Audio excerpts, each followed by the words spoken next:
ঈদৰ লগত সংগতি ৰাখি বাচুগাঁৱত চাফাই অভিযান। ইছলাম ধৰ্মাৱলম্বী লোকৰ আজি পবিত্ৰ ঈদৰ লগত সংগতি ৰাখি চিৰাং জিলাৰ বাচুগাঁও চহৰৰ ৩ নং ৱাৰ্ড থানা ৰোডৰ একাংশ যুৱকৰ প্ৰচেষ্টাত চাফাই অভিযান চলোৱা হয়।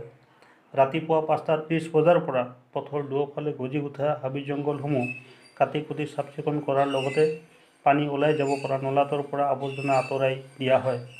যুৱ সমাজকৰ্মী প্ৰদীপ চৰকাৰ, উমা বসুমতাৰী, নন্দুলাল দে, মধুসূদন অধিকাৰী, দীপ সাহা, বিজু সাহাৰ উপৰি বয়োজ্যেষ্ঠ ব্যক্তি অমূল্য কুমাৰ নন্দী, দীপেন তালুকদাৰ, বাবু সাহা, প্ৰদীপ তৰফদাৰ, অনন্ত চৰকাৰ, ভৃগুমণি ৰায় বিশেষকৈ আদিৰ প্ৰচেষ্টাত চাফাই অভিযানটি সম্পন্ন হোৱাত বাচুগাঁও গুৰুকুল নেশ্যনেল স্কুলৰ উপাধ্যক্ষ ৰজনীকান্ত দাসে এনেদৰে কয়।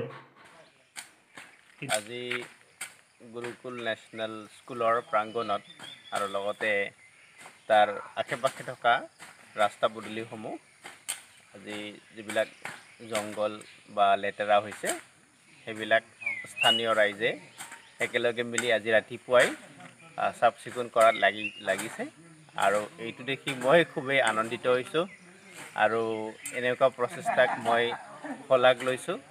স্থানীয় ৰাইজক মই ধন্যবাদ জনাইছোঁ যে এনেকুৱা এটা সুন্দৰ পদক্ষেপ হাতত লৈছে।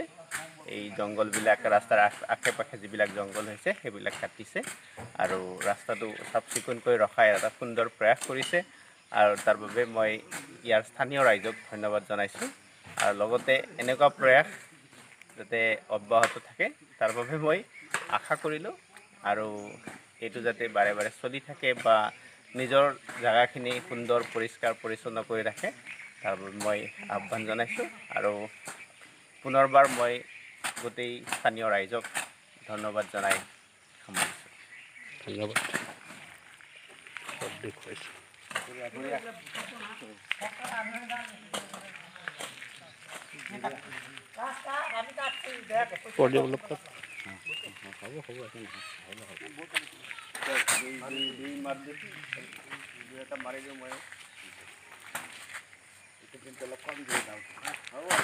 মানুহটো